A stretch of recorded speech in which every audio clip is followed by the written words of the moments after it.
All right, we're live. Hello, everybody. Welcome to the stream. Today we have Adrian of Red Lentil Healing. We have Tony of Shining Hawk Healing, and we have Johnny of Arrow's Apprentice Healing. No, I'm kidding. I see we already have lots of people in the chat. Thank you so much for waiting patiently. I guess you guys have had a good chance to get acquainted. I actually see some new names in the chat. So hello and welcome. Thanks for coming. All right. So it's Friday night and it's time to do our regular thing. But first of all, we're going to do our usual thing we do before the stream, which is, what are you guys up to on your channels lately? Whoever can go first. Sorry. Good night. Apparently, I'm about to go to sleep on my channel because that I cannot. I'm sorry. Golly. There we go. I'm back now. Okay, sorry. That was that came from the depths of my soul. Tomorrow, 7:00 Eastern. Tune in because we're gonna roast Tony and we're gonna roast Johnny because it's Taurus and Gemini horoscopes. So tune in for that. Also, Tony and I will be live at 12 Eastern on Manasa's channel doing a lovely Mother's Day women empowerment, Mother Divine Feminine chat. And I think that's about it. That's about it. And there'll be a giveaway tomorrow night at 7. So be there. You got to be there to win it. That's it.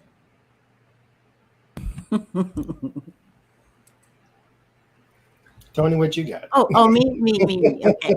Yes. So everything she said. And then I'll be putting out another prayer video on Sunday. And Kim from Intuitive View will be reading a prayer on this one. So it's just a short video, but tune in and give it energy and send those prayers to the universe, and so that we can bring in more peace and more love and more harmony to the world. Thank you. Thank you for doing this, Tony. Mm-hmm. That tree looks beautiful, by the way. Thank you. That had to take hours. It was a long time. It was hot outside. But the magic of editing, though, it was nice and easy for everybody else. Trillium Tarot, now that I have permission, if you ever win something, I will send it to you. I have a hot dog eating contest tomorrow. Lovely. Well, that sounds fun. Are you going to dip him in water? I think that's very gauche. So we will not be doing such a thing. On Monday, I have a Kool-Aid drinking contest that I will go to. Is it going to be red Kool-Aid? That's going to be live on YouTube, but it's going to be 3 different types, and they're not going to tell you which one until you get there. Are you serious? No, ma'am. You really had me. I just figured I need to have something, so I have nothing. There you go. You should use the blue. The blue. That used to be my favorite one, the Great Blue Dini. Oh, I love the Great Blue Dini. As the chairman said, that's smack. I like that. That was smack. Oh, good. Yes, but I have nothing. So over to you, Sienna Rose. Well, you actually had me tricked with the hot dog eating thing. And the Kool-Aid thing. The thing is, you talk about food often on your channel, so I'm like, yeah, okay, that's probably something you would have fun doing. No, ma'am. Well, all right. So I guess, tonight we're here. That's pretty obvious. Tomorrow at 1:00 Mountain Time, so that's noon Pacific, and you guys know how to count according to your time zone. I will be doing a medium reading. We will be channeling Ram Dass and talking to him, seeing what kind of interesting things he has to say. Because I think he had some really good teachings back in, I still want to call it the olden days. It was before I was here. Oh, wow. That makes me feel old. I met him. Yeah, from the 60s until he passed away a few years ago. He's got a lot of really good teachings, so I thought he'd be fun to do a reading for. It's a really cool guy, too. Oh, and just like his energy, just, listening to his lectures and stuff, just so chill. Yeah. And he just sounds like the way he talked, he didn't act like he was better than everyone or anything like that. He didn't act like he was more enlightened than anyone. He just seemed like a normal dude. He was just a normal dude.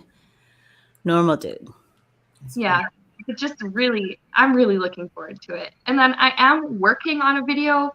I'll give some hints about it probably tomorrow or something in a post.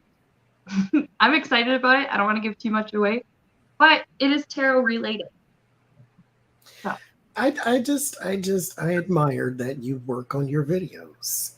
It's just I sit here and it's like idea, okay, and we're like I have no planning. I have no. It's just I don't edit. I don't know how. So it's like if I mess up, the phone ring, the text go off, the light falls. It's like you just got to. I don't know how to we do. get to watch it with you.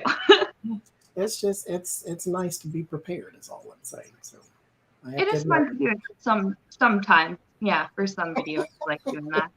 Yeah, and some of them it's like- you get so creative or artistic with it, and then you put it out, and then nobody watches it, and you go, I know.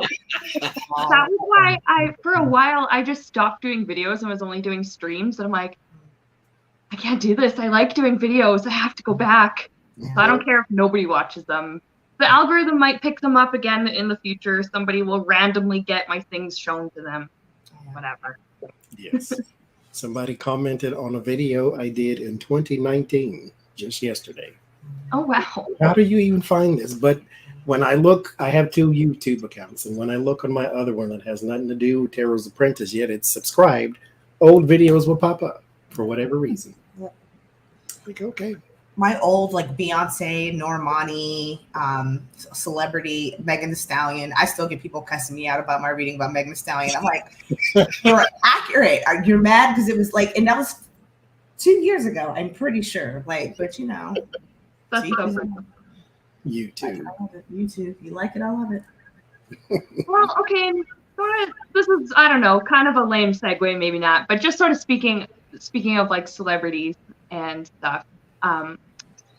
This was a viewer request actually to look at Johnny Depp and the whole like trial and the whole, crap storm with him and Crap, literally. Yeah, really. we're all in know black. some really We're mourning psychopathic people in the my life, and none of them would leave that in my bed. But okay, what is his soul learning from his experience with her? That was what the viewer wanted to know. And then what I want to know is, did his soul even choose this? Because there are some things we agree to before coming here, and some things are just kind of put upon us. So I kind of want to know. Well, it might be the lessons that she has to learn, which is why he's there, because Could very well be. we're not, it's not always for us. Sometimes we come down to be a lesson for someone else. So funny you said that, Tony. I was just kind of told that today, that a bad experience I went through wasn't for me. It was because one of the people involved, they had to learn something. I always hated that philosophy, but yes, I heard it too. Yeah. Because I don't want to believe my life is part of your plan. Sometimes it is. But I don't want to go through garbage just because you need to learn something. Pick somebody else. Hell. it might be a part of your soul group. So, maybe for each other. Maybe it should apply sometime. I don't like that either. Like, don't walk me with everybody else, because speak of dogs. Dogs are like, yeah. He was giving me the amen. Don't walk me with everybody else, because that ain't how I roll.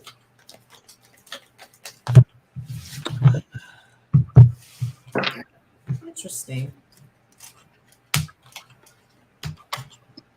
Oh, okay. Balance is his soul lesson with the temperance. There's a lot of things that he being illuminated, things that even High Priestess, the shadow, even that is being illuminated by going through this. There may have been some demons, things that he got laying heavy on the chest, heavy on the mind, a lot of conflicts too, especially conflicts with money that he had. And so this is his lesson, is that his lesson is really, he's going to walk out of this way more balanced. way more balance, a balanced perspective. Because again, this is the sun is in the here and now. And I get illumination, not necessarily positivity, but illumination, especially illuminating secrets, things that shadow work that he did not deal with, because the high priestess is in the environment. So balance, we're going to possibly see, and you're kind of seeing his real personality come out during this. And even as you see it, his reactions are even just more like, she pooped on the bed. Oh yeah. Yeah. And it's just, he's even kind of, you can just see it go, like we're watching it in real time. So I'm actually, when I got the temperance card, I was like, oh yeah, that kind of makes sense. I can see that. That's what I get. I get how to walk away from relationships. The Eight of Cups and the Lovers, literally walking away from those relationships. Also, when you walk away in the Eight of Cups, you don't just walk away and fall off the earth. There is something else that you have to divert your attention to.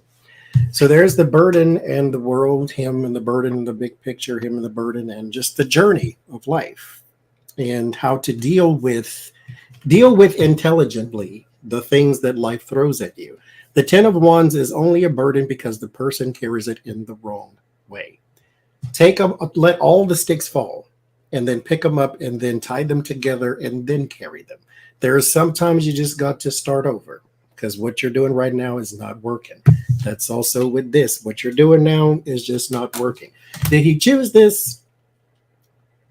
Sure. The Ace of Swords, the Star, and the Judgment, it is something that is possibly has some divine influence into it, something written in his astrology, something written in the stars, literally. What he is to learn, again, is to, like Adrian said, the balance of life. Also, how to do things the right way. Now, I personally don't think, and I like Johnny Depp, I don't think he's learning it, though. I think he's right now just going through the motion, and that's not even to knock him, because what my prayer was when I moved here is let me be conscious of the lessons. Don't just let me go through stuff without realizing I just went through something and then take the lesson to the next part. Because that's what this is. The Six of Swords, the transition, the rough transition in order to get to the smooth water. But the Three of Wands, you're not quite there yet. He's not quite realized, maybe I need to stop dating people that I just find attractive. Maybe they need to actually hold my interest for something other than my eyes. They need to not poop in my bed and put fingernail polish in their nose. As I said before, he needs to find a woman who can cook biscuits from scratch and knows how to shoot a gun. That's what he needs. He needs a good old country gal somewhere that ain't famous. In the bed. I mean, Not on it, not around it. In it. Ooh, I can't even. We had a cat that used to do that. because animals don't know no better. She's a whole grown person. Swatted and drop trowel. So he learned, he got to the point where he couldn't take this stuff anymore. His gut was telling him, you got to go. You've got to get out of this situation. You know, not only that, other people were probably telling him, look, dude, get out of this. What is going on? Why are you staying? So, you know, he's decided to stand his ground, and this card always comes up for me, and I go, you know, it's like sands through the hourglass. These are the days of our lives. So these are the days of his life where now he has to wake up and be the deciding factor in his life. Let go of all those memories about what you thought was love, because you know, it affected your financial situation and your security and all of that stuff. You know, get back into the swing of things. Let your light shine again, because you're moving on from her, that supposed spiritual union. It might be that his ex-wife is the person that he was always meant to be with. So now he gets to rest and rejuvenate after all of this hoopla and mishigash. So I don't know that he's learned a lesson, but he's, he got himself out, which is, the first step. First step to being Better sober. than still being there. If you put up with so much garbage, you may need to learn how to be alone with Johnny Depp. Mm-hmm. Because Yeah. maybe he doesn't know how to be alone with himself. Yeah. It's hard to be alone with yourself, especially because he's a star, right? So he's got people around him 24. I was going to say, he's like Right. never alone, really. I don't think, that ship has sailed. His anonymity and his alone time, unless he goes to the same island that Marlon Brando owned, he's not going to be alone. Yeah. I just have, like, what kind of lessons is he learning? I'm saying something here about helping somebody who cannot be helped. I don't know if his thinking was, hang on, I got to turn down my echoing, I got to turn this down a bit. Here we go. I don't know if his thinking was that, like, well, she's kind of rough. I think this kind of went both ways, though, with both of them. It's almost like they thought, oh, this person's like a little bit rough around the edges, but I can change them. And you can't do that. That's not how relationships work. You can't change the other person. They can't change you. And I have that, like, he's learning that you can only, I don't know, just think about, like, only giving what you can.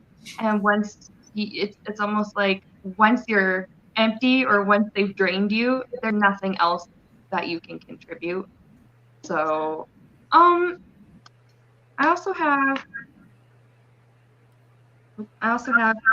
something he's learning in the present moment is going through this kind of situation, this type of chaos, but emotionally staying very, like, stable, which is probably hard to do. But during this type of conflict, it's going to help him come out stronger. It's going to help him to have the upper hand if he just stays, like, really balanced emotionally. Did he choose this? I don't know if he, like, specifically chose her or that level of crazy, but what I have is that he had a choice, like, out of some options for lessons, and so one of these things that he did choose was to learn how to walk away from, now I'm getting here, like, an intense connection, but, like, a fun situation. There was obviously something that drew them together, and I'm sure that there were some really, Crazy. like, probably some really fun times. I do see, like, a lot of partying, really easy to, like, get alcohol and drugs and stuff, and they, a lot of people have fun with that. But leaving that behind because or just the person you're doing that with is just not serving you. It's just,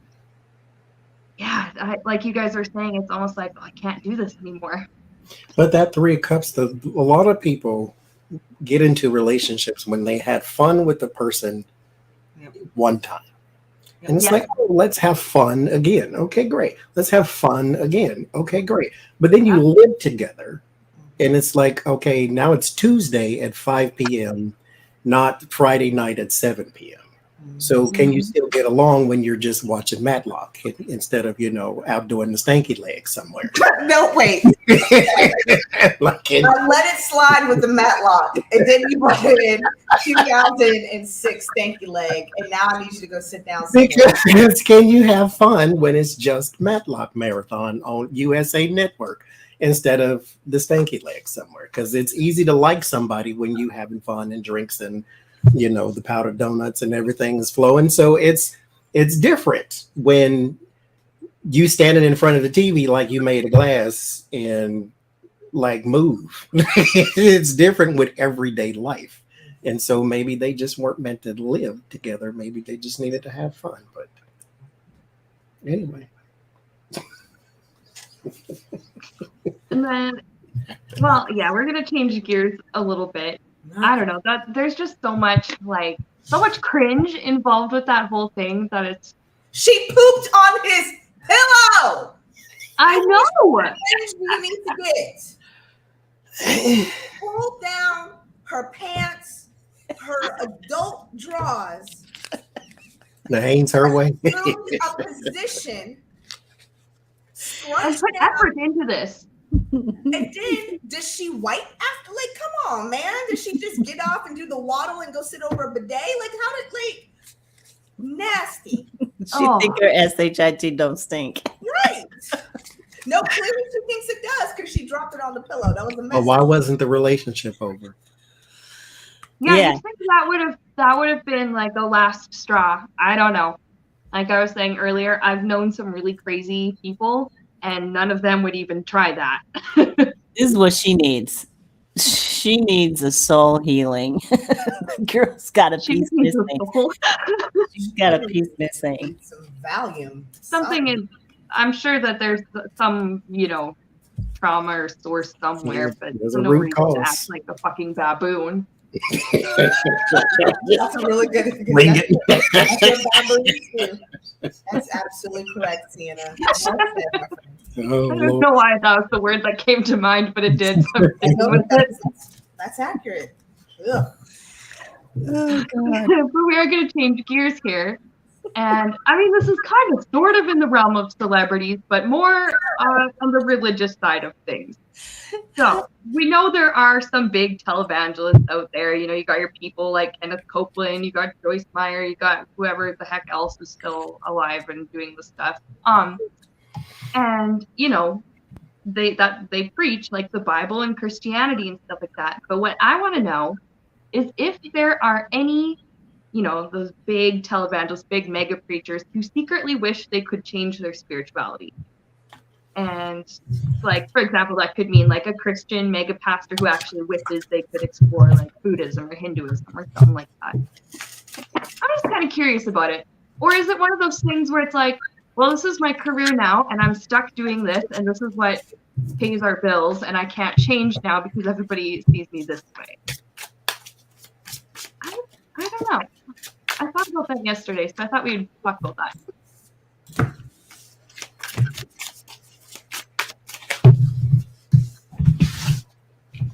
Oh, now I have that song stuck in my head. I'm like, Caroline, she's the reason for the word Twitch. Just playing.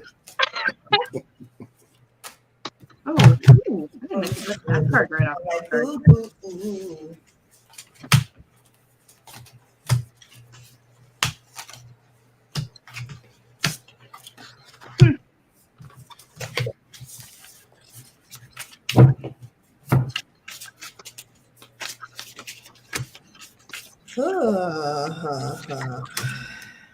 Well, I don't know what I expected. Yeah, I was gonna say, did anyone else get the devil card? Not yet, but not the. I'm not getting the most. That was the first one that I got. Jeez Louise. This is ooh-wee. What'd you get, Johnny? I get primarily no. There is a dependability on the stability of the income. The Knight of Pentacles, the Seven of Pentacles, they're deep rooted in the gaining part. The justice and the wheel of fortune, that's the balance over time. So it's something that they're going to continue to get to. So, however, the burden is around the Six of Swords. It is always, I don't care how spiritual you are, in the back of your mind, it is always a wonder. A what if, and I wonder if, and is there anything to this? Is there anything to, because mind, I was raised Christian. To be absent of the body is to be present with the Lord. There is no such thing as ghost. And yet, in the back of your mind, maybe you do wonder about such things. Maybe you do wonder about hauntings. Maybe you do wonder about trauma. And maybe you do wonder about that stuff is there. It's a burden to some because what you're in does not allow for free thinking. What you're in is sort of dictated. Knight of Pentacles, very methodical, very straightforward. We're going to do this because that's the plan. We're not going to go and travel to different distant worlds and learn different things. This ain't Narnia. We're going to get this money. Yeah. Learn this Bible. That's what I get. So, no. The Show me the money. yeah. I get no. The eight of Pentacles, Nine of Cups. The work that they're doing allows them to live in a fantasy world, allows them to live in a alternate reality. I'm not going to. Why wonder about anything else? Because this is giving me the bag. I got what I got. The funny thing is, it starts off with Five of Swords, Nine of Wands as the challenge. I mean, they're conflicted, but the confliction, is that a word? Yeah, I guess it is. I get all the other cards. None of it has to do with spirituality. It's all about Page of Pentacles, that coin, that money. How to keep that bag going. Nine of Pentacles. It's all about the money. They are, in the word of warning, though, there is some anxiety with the Nine of Swords because, how do I put it? Kind of like Johnny said, there's this wondering that still happens, but it's not of other religions. It's how are they going to cross over? How is it going to be? Because really, at the end of the day, my outcome card was the Seven of Swords, the manipulation. I have manipulated, but have I manipulated enough to get into the pearly gates of heaven? And that's a constant stream of water for them. So no, they don't. It's about that money. They got that bag. And that's what I got. That is so, what you just said about the manipulation, that just makes my skin crawl. It's just like, oh my gosh. Okay, Goose. He even was like, oh. He said, uh-huh. So they have this, this is where they are. This is, I was born for this. I don't think they have if they do have a fleeting thought about their spiritual awakening, then anything that they have is going to sort of be washed out by the amount of money that they can make doing what they're doing, their spiritual union with their pocketbooks. So they, they read the Bible, they study the Bible, and they get you excited about the word of the Bible. And here you go, Sienna. This is for you. It's coming from a place where they put on a false face. It's a false face place. So, with security, and even if they have like guilt about it, this mental conflict card, if they have guilt about it, it is, it's Doesn't pay the outshined. bill. Yeah, exactly. How are you going to, and don't give up the power. You've got power now. You're not going to give that up. This is what we call spiritual strength is I make a lot of money and you buy what I sell you. And this gives them what they need. Foundation and achievements. That's what they're looking for. And it's about the money. It's all about that bank. So I don't think so. I think, it's a fleeting thought at best. But, money talks so much louder. So, yeah, what? I also got, I got this devil card. The ones that, we catch out being hypocrites or, doing the opposite of what they preach. Some of them do that. The ones that go around scamming people, the ones that don't act the way that a true Christian or, true spiritual person really would. This is because they're very immature spiritually. They just, I don't know if there's just some kind of like naivety there, or they're just really like straight up ignorant. Some people are just greedy. Yeah. They are very comfortable where they are. And it's like, look what I accomplished. Look what God gave me. And they attribute credit God for like all of this stuff. Maybe some of the, maybe some of their success. I'm sure that they did work hard in some areas. Bless you.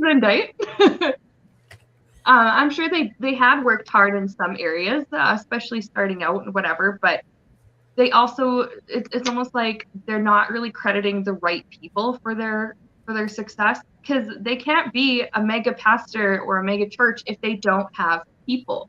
and they don't have it. It does kind of boil down to that money too, that comfortable lifestyle that they can have due to the, the contribution from the church.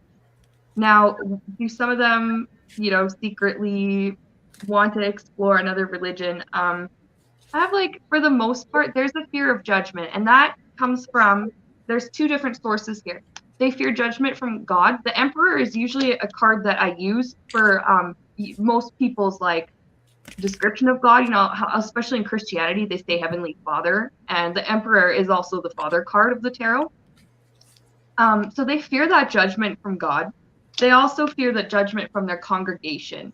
How would I explain this to everybody in the church? How would I convince them, they believe all this other stuff that I told them now, like, how on earth would I possibly convince them of something else that I truly believe in? So even if they wanted to change their spirituality or, like, behind closed doors do some other spiritual practice, they're never going to actually publicly, outwardly change. So no.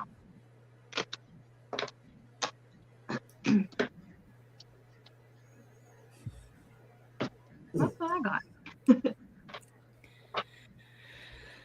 I know. That's a damn shame. It is. What I don't get is, maybe it just depends on the, there's the whole thing about learning and experience, whatever your soul wants to learn and whatever. But, like, those people, the fake ass Christians, the fake spiritual people that end up with all of this material comfort and having things be so easy for them, and then there are actually, like, good, kind people who struggle. I don't know. That bugs me so much. And give up 10% of their income, even though they don't make anything, the right? fact that some of them preach, like, well, if you give us, they call it a gift, monthly gift, then you will be blessed. And I mean, that's true to an extent, but at the same time, there are other ways to give of yourself and to give of your energy and whatever you have without donating it to a church that already has enough money. Right. You don't know if that's toilet water in that bottle that they want to give you. Go, this bottle is blessed. Yeah, with toilet water. What? So there's this one time my friend went to Jerusalem and I was like, hey, can you bring me back some holy water? She's like, yeah, okay. I was like, that's going to be awesome. I was like, pumped. And she comes back. She's like, so there was a situation. And I'm like, okay, what happened? She's like, so most of it spilled out in my suitcase. And at the airport, I was really tempted to refill it with regular water. And you know what? She said, but at the last minute, I decided not to. I said, because you know that the good Lord was going to smite you. Yeah, but you know the easy way to make holy water is you boil the hell out of it. I've been waiting to use that one. I love that. I love that too. I don't remember who told me that. Probably my grandpa. Very well done, Sienna. I'm very proud of myself. I love it. I can't wait to say it. I can hear my fiance rolling his eyes from across the house, I'm sure.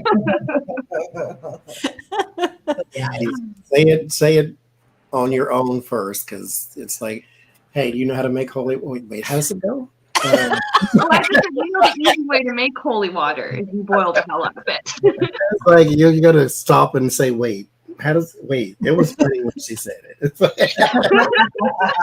That used to be me all the time. I could never tell a joke. Never. I'd always throw the punchline. Always. Wait, there was a goat and a dog. I'm not really good at the jokes that are like long before they get to the punchline because my like ADHD brain just goes on the different tangents. I'm really bad at telling long stories. And the snail said, "What the hell was that about?" Wait, was it a snail? I think it was a snail.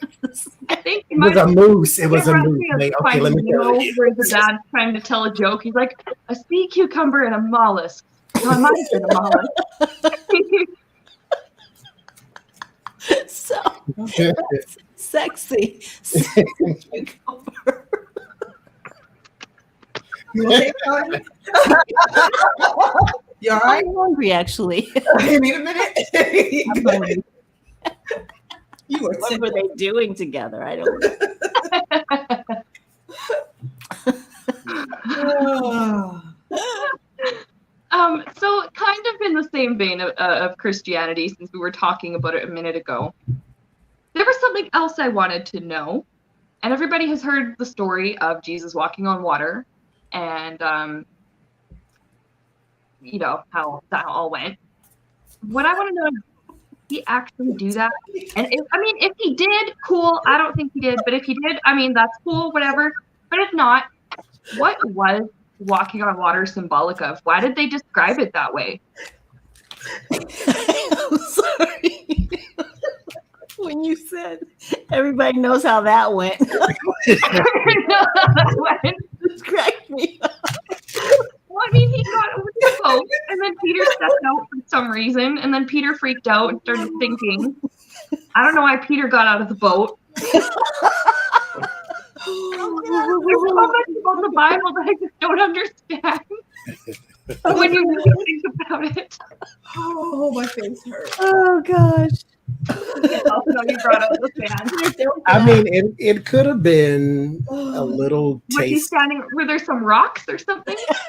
It could have been a little taste of a prank, because Peter was in the boat. Jesus said, "Come to me."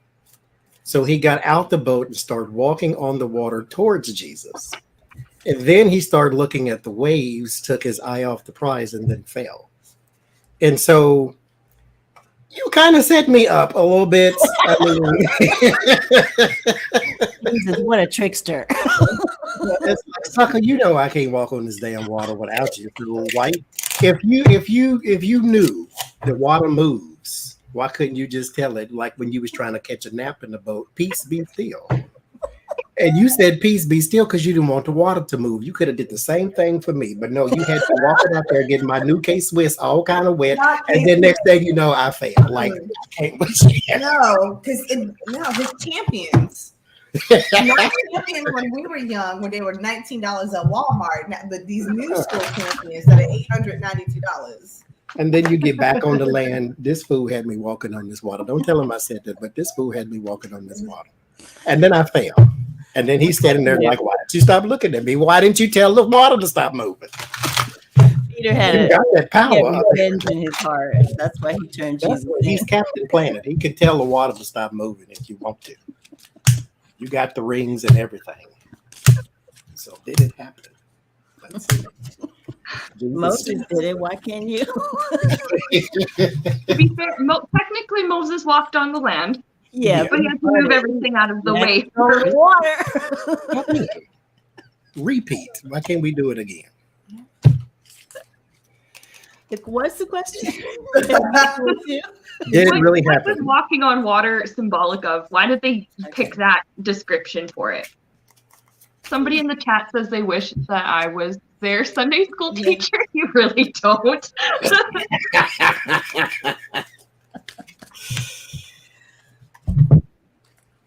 Okay.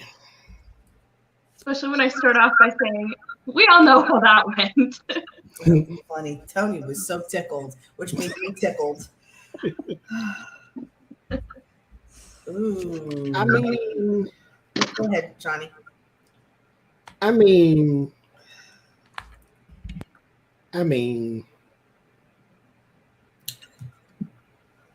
not that it didn't happen. I get the Eight of Swords is the first card. This is one of them questions where you have cards, but you have to make them make sense in a situation where you've never read on before. So now I have to piece this together. The Eight of Swords, there's some powerless and restriction. There's also something that's held under command. And so the Eight of Swords, I'm not going to say like walked on the lake or something. There's some sort of walking amongst water, because even in the Eight of Swords, the person standing on land and water at the same time. Justice and the Ten of Cups. It is supposed to be symbolic of I got you type thing.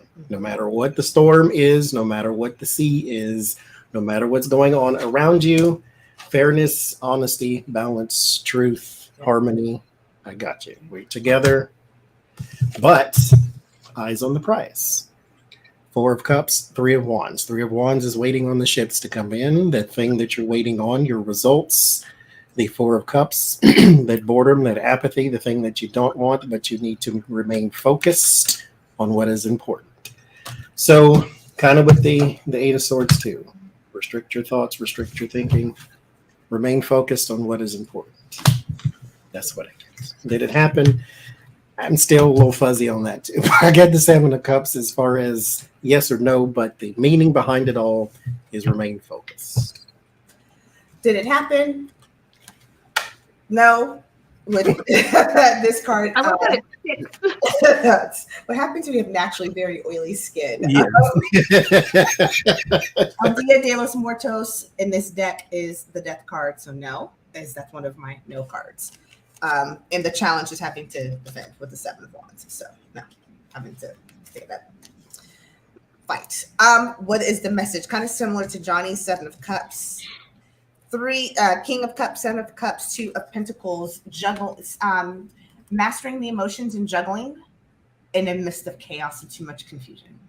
So kind of like what Johnny says, it's supposed to keep your eyes on the prize, stay focused, stay calm, believe in, put your faith in.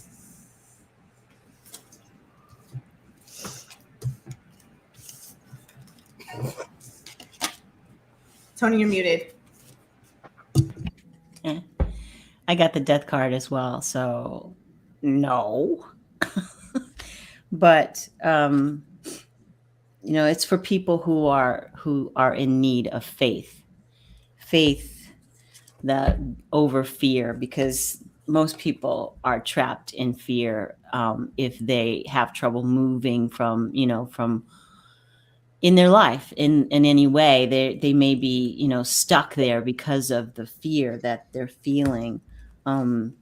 The story is about having faith and trust and spiritual prosperity, an overabundance or an abundance of faith. But the reason he fell in the story was because he didn't have any faith. So he was touched by the devil.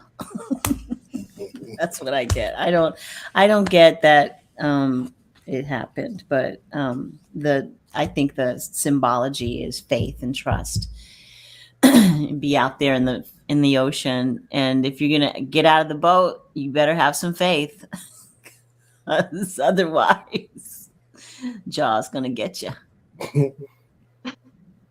If pollution doesn't do it.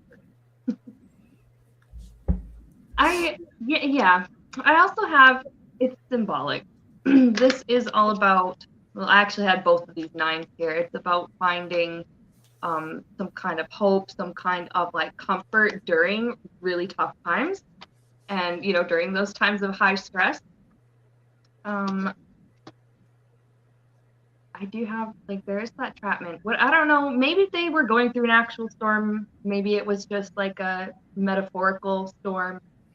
It seems like Peter was really struggling, and it's one of those things where he didn't want to be in the situation, but it was almost like he was a little bit too scared to step out and try and do something about it. I think that's a pretty common thing that we go through in life. And yeah, the reason why it was like put so like sensationally in the story, one, it gets your attention. Two, it's very memorable. It's you reference something like that, and a lot of people get where it's from. It makes it kind of easier to pass down that message, but it kind of just adds to, they put this in the story because it's supposed to be like, no, there is hope, there is comfort, you can find it, you can do it. So yeah, it's pretty much what you guys have been saying. Would it be neat if he actually did walk across? That would be kind of cool. It would be a neat part. If you're the son, I probably don't know, can. but I just didn't get a clear yes on that one. I'm gonna go with it being symbolic. Yeah, he went all David Blaine and or Johnny Knoxville and do stunts. It's like or we can walk on water. You just have to freeze it first. That's or he's like those, what do they call them? Like pond skimming beetles or something like that. And the way that their legs are, they can just skitter across the surface. Jesus, with bug legs. He had command over everything, so why not walk on it? Might as well. I mean, if I had that ability, I would probably do it too. Yeah. That's probably why we don't, because I would probably abuse such a thing. Listen, I know I would.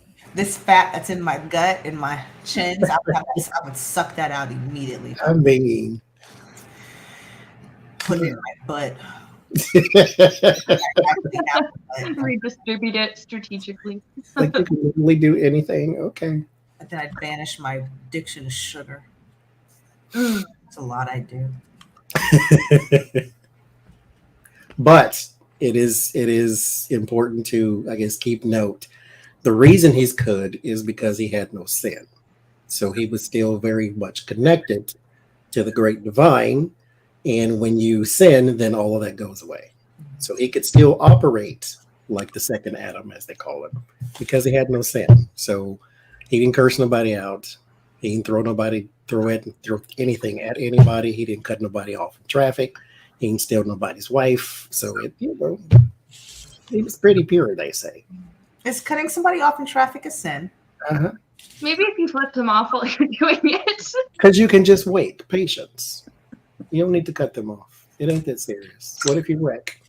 I guess his version of cutting someone off in traffic is like his cart zips in front of the camel. His mule, his donkey. Yeah, donkey, yeah. Kind of donkey jam.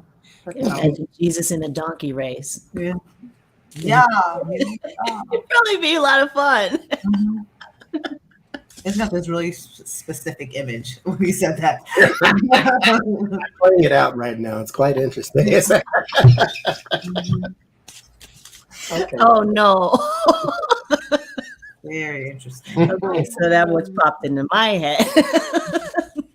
That's because they're racing and they off on my screen now, so now they're on to yours.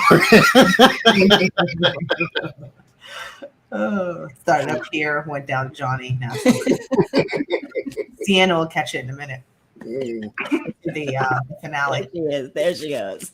She got it. Yeah. Scientology. Oh my God! Don't get me started. A little bit on Elron. we can't do that because they are Scientologists. They will come after you. So Yeah. Let's not get too monetized and get Sienna's channel blocked, please. We're not going to go there. No. We love Elron. We are going to move away from religion, but still in the realm of spirituality. This was another viewer request. I was going through viewer suggestions from like some of my older community posts. I should have written down usernames, but I did not, like usual. And so this viewer wanted to know, what do animals do after they cross over on the other side? Because it seems like people, at least I know from my work as a medium, it just seems like people, they cross over, they have all kinds of like work to do. Sometimes they're just supposed to rest for a while. Sometimes they have healing work. Sometimes I call it like spiritual therapy, where they need a lot of help and healing from guides and stuff. What about animals? What about pets? What happens? Do their souls like still identify kind of like as animal, or I don't know. Yeah, we all have black on today, so. Yeah. Oh, I like that. We're like a team. I didn't realize it. Team Namaste. They poop on all the pillows. All the clouds. They poop on all the clouds. They go and find all the hydrants. Julian says they poop on all the pillows. Oh no. I have a neighbor who has a fire hydrant right outside their front door. And I was wondering, what statement are they making? Leave your SHIT at the door? Or? Well, really, leave your hot piss at the door, because that's all a hydrant really does, is just for dogs to mark.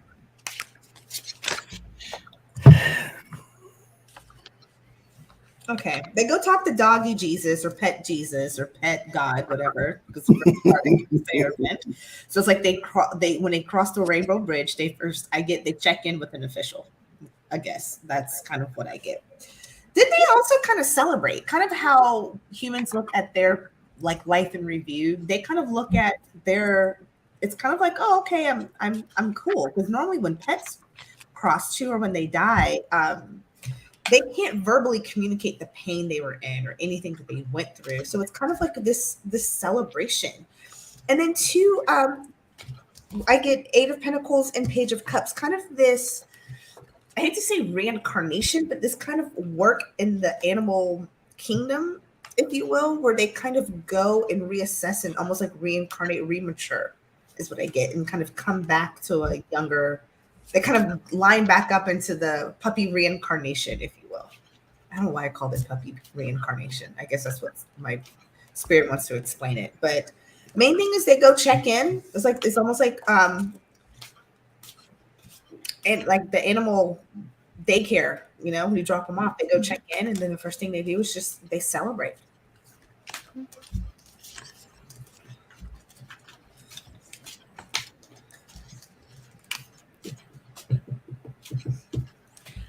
I'm not ready yet. I don't know what these cards mean. So I have no animal spiritual attunement, so I can't actually read on animal spirits. I can read on like their well-being when they're here. Like just kind of like missing people in aliens. I have no connection to that realm. So I get the Ace of Pentacles, which is an opportunity. I get the Knight of Pentacles, which is methods and reliabilities and things of that nature. And then I get the Seven of Cups. So my guides don't know either. And then the Page of Swords and the Two of Wands. So there is no real ending to this, but I don't know. I don't know. It's a hard one. I know that they do cross over, but judgment, I don't know. But they're able to rest from their travels. Other than that, I have no idea what these cards mean. Crossroads, I have no idea. I even got this card. I have no idea what this means as far as the pets. Because what I feel is that pets don't get judged. They just go, and they become spirit again. They don't have to be judged because they're mostly pure spirit. I mean, there are some nasty dogs out there, but I don't know what happens to them. Maybe this is them. What are you talking about, Tony? All dogs go to heaven. They made 2 movies about it. Yeah. I love them. Oh gosh, I don't know. I think they bypass all the judgment and go straight to nirvana. I have that their experiences can be quite similar to ours. I agree with you guys with like maybe the skipping over the judgment or like the evaluating the life part, because a lot of times animals just act out of their survival instinct. It's not like they intend. Maybe some of them are kind of psycho cats or a little bit, but it's not like they wake up and choose violence. That's just part of like their programming as whatever type of animal they are. So obviously the other side, they have that understanding. But I have that it's almost like they're thanked for their service. And they're shown all the ways in which they helped other living beings. What I'm actually hearing right now is showing all the ways that you were a good boy / a good girl. All the ways that you were helpful to your humans and other beings around you. They do receive spiritual insights just like we do when we go over. They understand. It's really interesting. I just didn't really think about it this way, but we cross over. We actually do get to learn the secrets about like the universe, and we get to understand all the little intricacies of how life works and why. Animals they receive that understanding too. It's kind of like, I don't know if this is the right way to explain it or think about it, but it's almost like you go to a party and sometimes they give you like a party favor or like a thanks for coming gift. That's almost like what it's like. You go over to the other side and they're like, well, you're here. Here's some things now that you get to remember. I have that. Their experience over there can be very similar to ours in the way that some right away go to places of comfort and contentment, and some are not too thrilled to be there. They're like, I was having fun during my lifetime. Like, I didn't want it to be done yet. There's some that are just like, okay, it takes them a little bit to adjust to being back over there, which I find really interesting. That's like the first time I've ever really seen that come up. What do they do over there? They do look towards other lifetimes, other incarnations. Something that I pick up is that it depends on where they are at in their spiritual evolution. So I get, for the most part, a lot of them will have multiple go-rounds as different animals, or that, they can have multiple lifetimes as different kinds of dogs, maybe they go up, they evolve a little bit. The next incarnation is a different animal with a different vibration or a different level of consciousness, and they work their way up until they have the choice to become human or not. And they think it's kind of like they go like gung-ho into planning their next lifetime. I don't think they require as much rest and recuperation over there as people do. The lives are shorter. That's what I was like, they get to come. Their cycles in and out are really much faster than people. Yeah. Because with the Page of Cups, that's what it was telling me. It's like, it's really quick. It's not like they go back into the pool of whatever they're going to come back as again pretty quickly.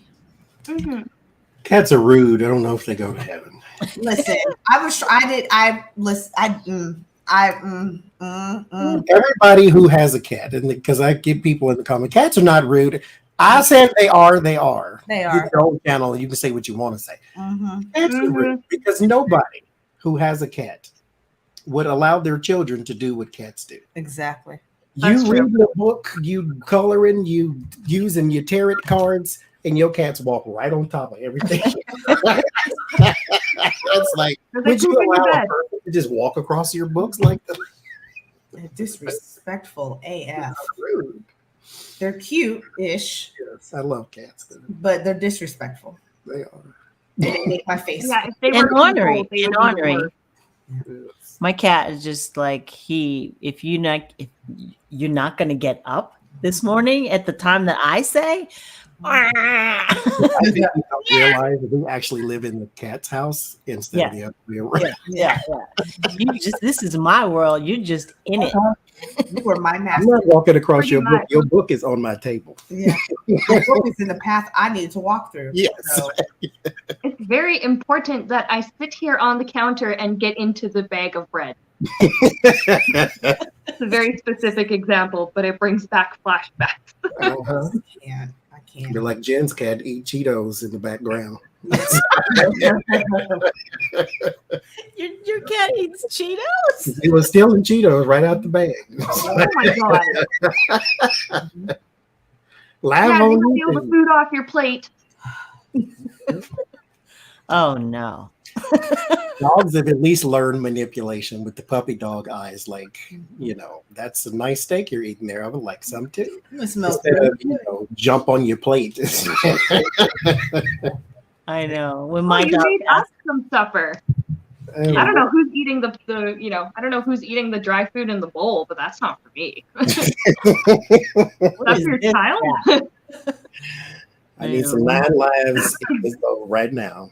Then you get some cats that are just so lazy, though, that if they were people, they would just be like Jabba the Hutt size blobs on the couch, not doing anything, and homeless. just sleeping in a patch of sunlight. Tony. You don't want to work, you just want to eat. Okay. Lassie had And 3 jobs. occasionally use their nails to claw up the chair. Even Flipper, the damn I dog, mean, had a job. you can get a job. Get a job. Do something. And all he had to do is go, woof, Billy's in the well. That's my job. You got paid. You just crapping on my floor because you don't know how to go outside yet. This conversation reminds me of a conversation I just had with my sister about they dog sat for the weekend. They've never had a dog in their house. We grew up with dogs. My brother-in-law doesn't know anything about dogs, but decided to dog sit the weekend of my niece's prom. It was a disaster because the dog was a 97-year-old Dachshund that had just had stomach surgery and was wearing a cone. Oh no. To this day, nobody in that house knows what that dog's name was. They just called it Dog.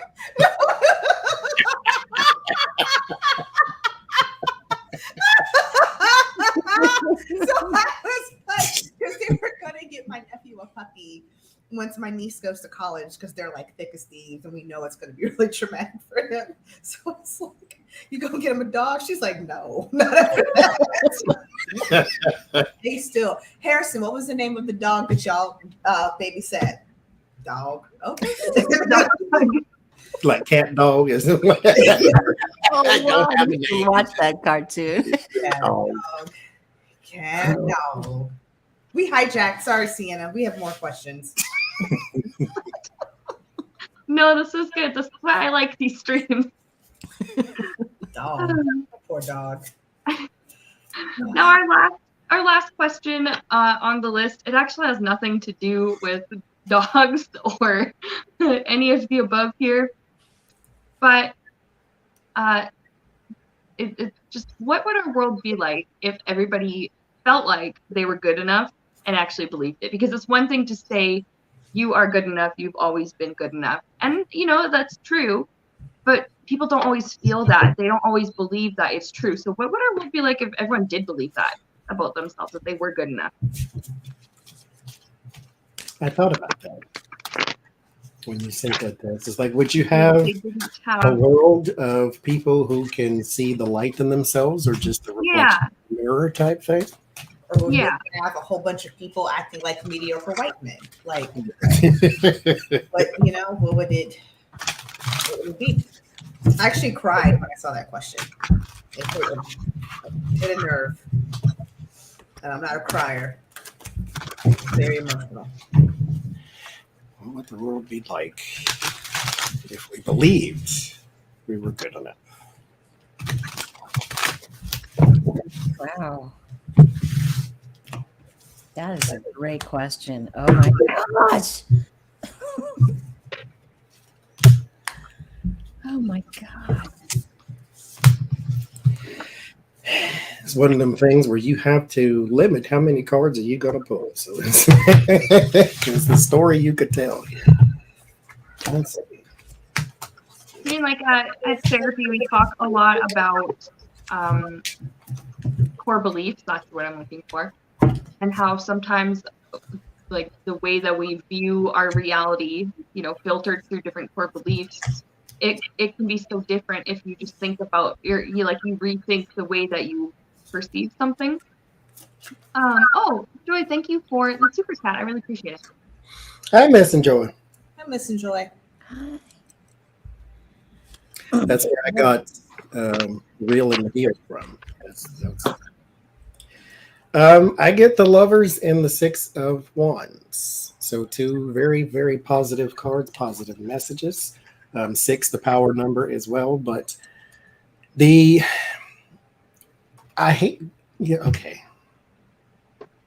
sometimes when I do personal readings and a person asks me a question and I get all of the positive cards in the world, I get a little suspicious. Like, everything in life is not that pretty. And so I always do what is the challenge of their situation right after that, just to satisfy my own, pessimistic behavior. But this is like nirvana. We would, if everybody knew they were good enough, this says we'd get along for whatever reason. I don't know why. I don't know what's removed. I didn't ask that part. Well, actually, I do know what's removed if I stop talking about those two and keep going. The schemes and the bully behavior. There would be a defeat to having to get over on someone or to get away with something. And then there's the King of Swords and the 8 of Pentacles. Logically speaking, this would be our day-to-day life, basically, is what that means. So I get Nirvana. I get Nirvana. I get like, for whatever reasons, that thing is removed, and we would see eye to eye a little bit more. Okay. I get the same thing. I mean, I get like there's the possibilities, that there's just the love and the creation of so many things that sort of echo that love and passion for life. And I get balance. Even though in the past there was all about authority and everything, now it would be celebration. People would celebrate together. They would come together and enjoy each other, and feel the sun on their faces and the new day, the new beginnings.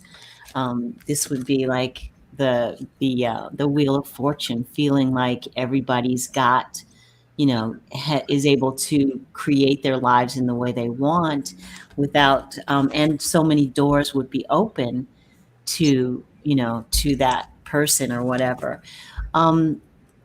There might be a loss in emotions, but probably the emotions of hatred and, all the negative emotions. And the final card is transformation, taking off that dark face and letting that love, that color of love, that green, come in to, to show that that's who we really are, is loving spiritual beings. So yeah, I get the same thing. It would be awesome if we could do that. That's so deep. I'm gonna have to think about that all day tomorrow and next. Like it seems so simple of an answer, yet at the same time, I get it. If you removed the blockage in ourselves, it is easier to get along with other people. But it's just okay. But sometimes the way we treat other people is a reflection of how we feel about ourselves. Mhm. Yeah, that's true. If we look at ourselves and reality through the lens that I am good enough, then there's really no need for tearing other people, put people down or whatever. I hate to be the rat turned into tuna, but I got a whole bunch of negative cards. So I'm sorry. It was not rosy and kissy, but the outcome is Tuna. yes, I'm going to do justice as my outcome card. So there would be a balance. It would be fair. There will be equanimity, and but I'm telling you, there's a whole bunch of malfeasance in the beginning. Let's just put it this way. It starts off with the 5 of Wands. So, and then the 5 of Cups, mind you. So and then it just kind of gets kind of stickier from there, but the outcome is justice, and that's where I'm going to leave it. That must be all the stuff that we have to wade through in order to get to that place. But at the same time, because read what the cards say, because they popped up for a reason. Mm-hmm.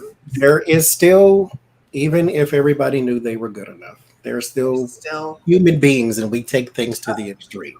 Not only am I good enough, I'm better than, and then conflict all over again. So it's people, and the challenge is people are going to still feel left without the 5 of Cups. But at the end of the day, it's going to somehow balance itself out. Because we still primitive. We're not that old. We're still primitive. We don't know. Humans are not old. 300,000 years. That ain't old. That ain't nothing. That's like being 3. We literally are just getting potty trained at this age of evolution. I mean, if you... We're just learning how to walk on our own. Not Amber Heard. I hate you so much. Go to hell. She just got a bigger toilet than the rest of us. Hate you. I made snot come out of my nose. I hate you. Oh, I have mercy. Ain't enough love in the world. I tell you. That's why you can't take me, Tony, and Johnny anywhere. Of course, you're trying to ask that was y'all. You set that one up. You set it up. I had to knock it out. I had to hit it. I'm glad you did it, though. I hate you for it, but I'm glad you did it. That was Yes, Jen, it is always Tony. always. It's always. It's always like the sweetest, like most innocent seeming one. Yes. It's always Tony. It's always Tony. Always Tony. Tony. Tony. What did you get, Sienna? Well, okay, I got that if everybody perceived life, through the filter that I am good enough, I am enough, people would have much more stability when it comes to their sense of self, and a lot more stability when it comes to like their relationship to their self, their self-esteem be a little bit stronger, especially when you start off with that good foundation. You start off with the core beliefs that I'm good enough, I can do this. People would see a lot more success. Now, it doesn't necessarily mean that we would fail less at things, but it's just that we would consider more things to be a success than we currently do. And I also have that we would still have challenges in other areas of life. They may, some things are really awful and devastating, doesn't matter how you look at it. But some things may not be quite so bad when we look at it through the, that I got this, I'm okay.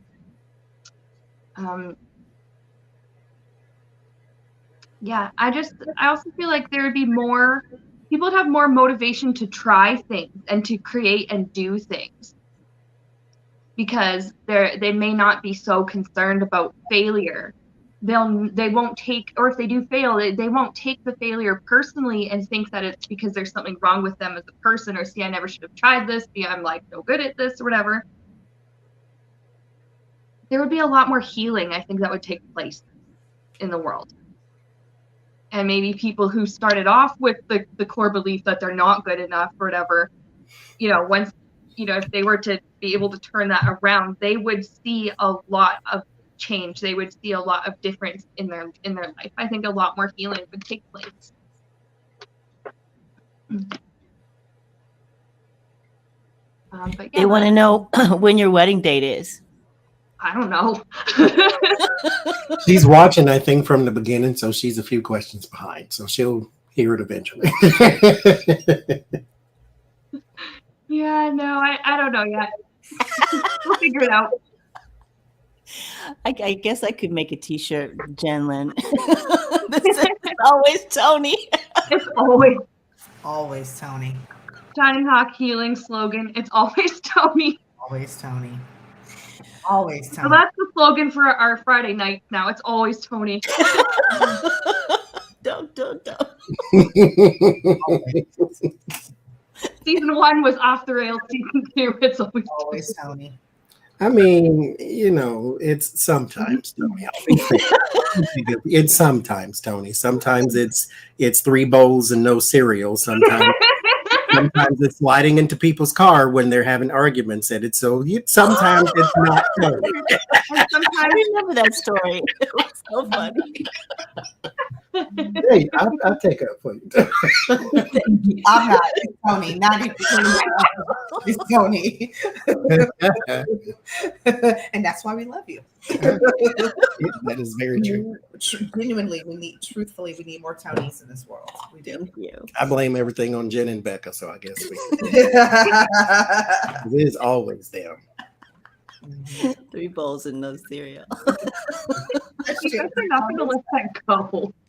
I have been waiting for the opportunity to use that again.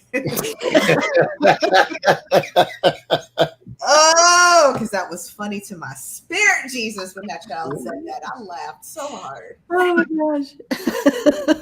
I can't say gator without gay. No. Yeah, I can't say. Loved it. We put all of our wisdom into a book. No, lucky girl, sometimes it is not booger lips. Thank you very much. You always got to try to throw me under the bus. I don't want to. Booger lips. Well, I never forget booger lips. I will never forget that in my life because I've never seen such a thing. What is booger I lip? hate that I thought about that today too. I ain't gonna repeat it. The No. guy that was like the chapstick or something, it would No, like, oh my god. and Oh, then it would, yeah. oh my No. god. Okay. Booger lip story? I forget. Is this really how we're going to end today? I kind of pushed that story out of my brain. Because it was traumatic AF. It I almost need traumatized therapy after that one. like a really Yes. good. Now it's coming back. It's coming into view. Just think.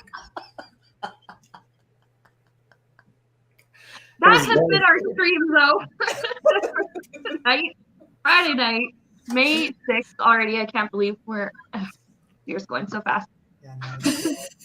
Thank you, everybody, so much for watching. I always have so much fun doing these streams. These are great. So thank you, Johnny, Tony, and Adrian for being here. If you're not already subscribed to these lovely individuals, please go subscribe to their channels, watch all their content. It's very, very good stuff. You're probably already subscribed to me if you're watching this, so I don't really need to plug myself here. Everybody have a great weekend. I'm so happy. But if you're not, subscribe to Sienna Rose Metaphysical. Okay. Also, book her for a Reiki treatment and for a tarot session. And please go buy her coloring book, which is, please hold. In aisle 5. Aisle 5. Please hold. I like you guys have the same microphone, basically. 30 days, Nice. 30 days of positive thinking. It's available at a Barnes & Noble or Amazon.com. There you go. And on our discussion of if everybody thought they were good enough or believed, that is a good book to get. It is self-affirmations. So Yeah, this is something to definitely think about every day. Something to just color on and think about each day. Or you don't have to do all of it. Read the whole page in one day. That's a lot of stuff, but that's the idea. yes. Adrian's doing the Price is Right. All right. Thanks so much for watching, everybody. We're going to see you again very, very soon. Okay. Next week on my channel. Yes, next week. Okay. Bye, guys. Bye.